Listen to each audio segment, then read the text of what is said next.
kemudian kita memenuhi keinginannya sesuai dengan hati.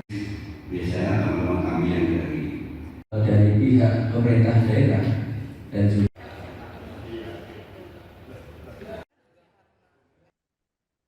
Konfederasi Serikat Pekerja Seluruh Indonesia Kabupaten Banyumas menyayangkan kasus yang menimpa eks-karyawan PT Bina Agung Damar Buana atau Gria Satria Purwokerto. KSPSI menyatakan siap mendampingi eks-karyawan hingga hak-haknya berupa pesangon bisa terpenuhi. Sebelumnya, belasan karyawan di perusahaan properti tersebut terkena PHK di tahun 2024 dan 2025 dengan total uang pesangon yang belum diberikan jumlahnya mencapai 100 juta rupiah. Untuk menyimak bagaimana informasi selengkapnya, pemirsa, kami telah terhubung dengan jurnalis Tribun Banyumas. Rekan Fajar Bakhrudin, silakan laporan Anda. Ya, terima kasih Nurma. Jadi di Kabupaten Banyumas, tepatnya di Purwokerto, ini terjadi sebuah kasus pemutusan hubungan kerja terhadap belasan karyawan di sebuah perusahaan properti ya, atau bernama PT Bina Agung Damar Buana atau Gria Satria.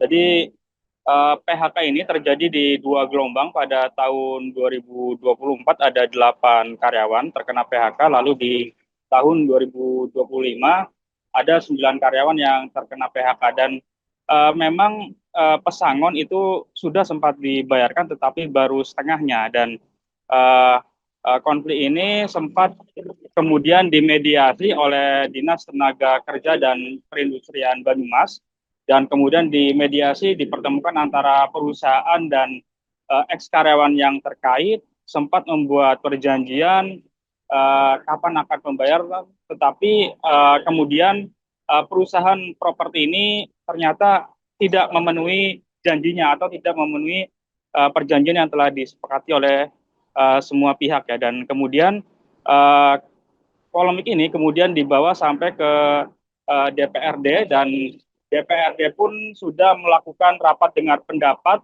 sampai 3 kali, yang seharusnya itu ada dari eks-karyawan, lalu ada dari Dinas Tenaga Kerja, dan harusnya ada juga dari pihak perusahaan. Tetapi 3 kali rapat dengar pendapat yang diselenggarakan oleh DPRD Banyumas, pihak perusahaan itu tidak pernah hadir tanpa adanya keterangan. Dan kemarin terakhir rapat terjadi pada hari Rabu, dan hadir juga di situ ada Konfederasi Serikat Pekerja Seluruh Indonesia KSPSI Kabupaten Banyumas. Dia turut hadir dan sangat menyayangkan adanya perusahaan yang tidak memenuhi pesangon yang seharusnya menjadi hak karyawan tersebut berdasarkan perundang-undangan ketenagakerjaan. Dan dari sikap DPRD Kabupaten Banyumas juga sangat menyayangkan, terutama dari ketidakhadiran mereka. Dan sebetulnya dari Dinas Tenaga Kerja itu menyarankan agar eks-karyawan ini melakukan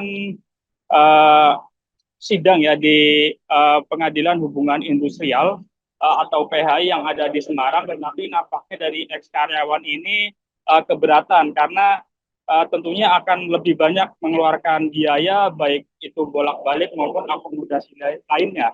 Nah, sementara untuk kerugian atau pesangon yang belum dibayarkan pada periode PHK pada 2024, dari sejumlah 4 eks-karyawan yang masih berusaha untuk memenuhi haknya, itu pesangon yang belum terbayarkan mencapai 63 juta. Nah, sedangkan yang periode PHK 2025 karena jumlahnya 9 orang dan tidak semuanya mengusahakan, perkiraan pesangon yang belum dibayarkan itu ada sekira 100 juta. Dan kami pun tadi sempat mendatangi dari perusahaan properti tersebut, tetapi tidak ditemui dan belum ada respon ya. Yang jelas dalam kasus ini Dinas Tenaga Kerja dan Perindustrian mendapatkan saran dari DPRD Kabupaten Banyumas untuk mengusahakan mediasi dan kasus ini selesai di Kabupaten Banyumas dan jangan sampai selesai ke Pengadilan Hubungan Industrial. Dan upaya-upaya sedang dilakukan oleh Dinas Tenaga Kerja. Nah, sementara dari KSPSI pihaknya siap mendampingi dan mengawal hak-hak karyawan tersebut selagi dibutuhkan. Dan kasus ini menjadi perhatian dari DPRD Kabupaten Banyumas dan nampaknya akan dikawal sampai tuntas. Begitu, Nurma. Baik, terima kasih rekan Fajar dan selamat bertugas kembali. Kecewa karena apa ya, saya aja baru ya opnam aja ini saya berangkat sengaja untuk memperjuangkan hak saya, kok dia dengan seenaknya kayak gitu 3 kali loh. Ini aja saya buru-buru datang ke sini, maksudnya kok perusahaan udah kita capek-capek sini nggak ada ininya. Ya, kami dari KSPSI dalam ini nanti akan mengawal. Tadi memang dalam hal ini adalah kami baru tahu ini ya, karena di PT Bina Marga ini belum terbentuk serikat pekerjanya. Jadi nanti kami akan melakukan pendekatan dengan ex karyawannya. Jika nanti memang kami dibutuhkan, kami akan siap mendampingi. Sangat menyayang sekali, artinya apa? Perusahaan yang sudah berkomitmen ya, tentunya jika melakukan pemutusan hubungan kerja, apa-apa yang menjadi haknya karyawan yang dilakukan PHK tentunya harus dipenuhi. Setelah dinas, kemudian kita Memenuhi keinginannya biasanya teman-teman kami yang dari pihak pemerintah daerah dan juga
Download Tribun X sekarang, menghadirkan lokal menjadi Indonesia.